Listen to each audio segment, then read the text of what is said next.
Hey everyone, welcome back to my channel. I am Sway to the 99. If you are new, welcome. I am glad you are here. And today's video is Friday, so as you guys know, Foodie Friday is here, which I'm super excited about. And today's video is actually an idea brought to me by Penny Sue. So Penny Sue, thank you so much for this idea. And in today's video, as you probably saw in the title, I'm gonna be making a frozen hot chocolate, which is actually an idea inspired by Dunkin Donuts. So I'm really excited to try this one today. It's gonna be quick, easy, and yet simple.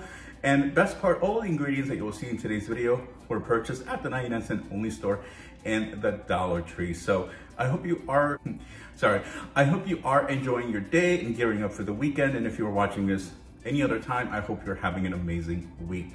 So let's jump right into this one and get started.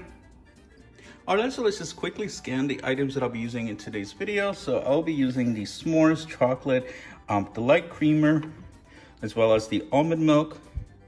Of course, we have to have our hot chocolate. That's the main ingredient. Some ice and some whipped cream.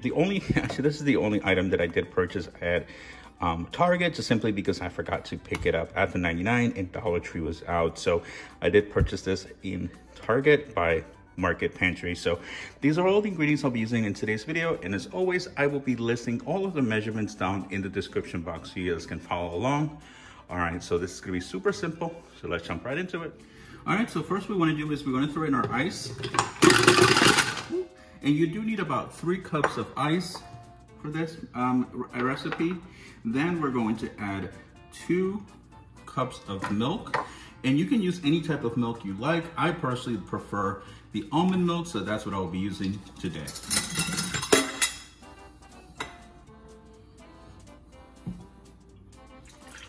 One cup.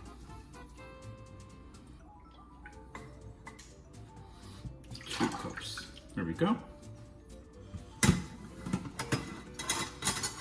Next, we're gonna use about 2.5 packets of the hot cocoa. And yes, I'm leaving in the marshmallows just for extra flavor. Let's add in our vanilla extract. There we go. And so this recipe actually calls for chocolate syrup, but because I don't have any, and personally, I wouldn't be using a lot anyway, so rather than buying a whole chocolate syrup bottle, I'm just going to use what I have, which is the chocolate s'mores. And this is pretty chocolatey anyway, so it will still have that nice flavor. You basically just add some to flavor. There we go. A little more. Perfect. All right, we're just gonna blend everything together and go from there. And best part, we're almost more than halfway through this project, or this video rather. Close your ears.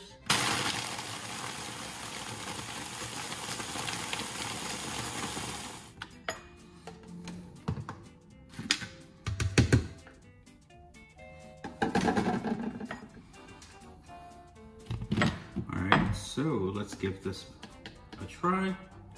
Or rather, not try just yet. Let me pour some into my mason jar. You can use any type of cup you prefer. There we go. And you can always blend it a little more if you want kind of a smoother consistency. I like a little bit of chunkiness in mine. Then I'm gonna put on some whipped cream. For a lot of people, this is the most fun part.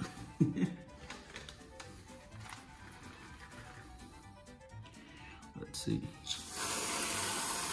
Ooh, nice. Okay. And to top it off, we're just gonna sprinkle on a little bit of the hot chocolate powder. Oh, you guys, this is looking really good. As you guys can see, it's super easy to make. All right, I think this one is ready. I'm gonna stick a straw in it and call it complete. And let's just quickly admire how beautiful this looks. I am so happy with the end result. All right, so now it's time for the taste test. Oh my God, this is so good. Oh my God, this is really good. Ooh. You guys, this is so good. I'm so excited because it's so delicious. Not that I was expecting it to taste bad, but it tastes perfect. And the only reason why I was like, oh, I don't know if it'll come out as good is because I wasn't using chocolate syrup. I was using the chocolate s'mores creamer, but honestly, I think that actually made it taste better. But this is definitely a treat the kiddos will absolutely love. And I know summer is ending, but it's still hot, as you guys can see. I'm already, it's a little hot, but I absolutely love this idea. I hope you guys try this at home. And again, thank you to Penny Sue for the idea. I greatly appreciate it. If you guys have any ideas you'd like me to try, please comment down below. I post Foodie Friday every Friday. As a quick reminder, actually, I do have a Dollar Tree giveaway going on right now. I also did announce the winners of this last week's Dollar Tree giveaway, so make sure you check that video out to see if you are one of the winners. And if not, there's a new chance to win. I'm still giving away plenty of those farmhouse calendars, so I hope you tune in. I hope to see you again on Sunday. I have some special plans for this week, so I hope to see you back because I'll have some surprises. So until then, have a great day, have a great evening, and as always, don't forget to do the 99.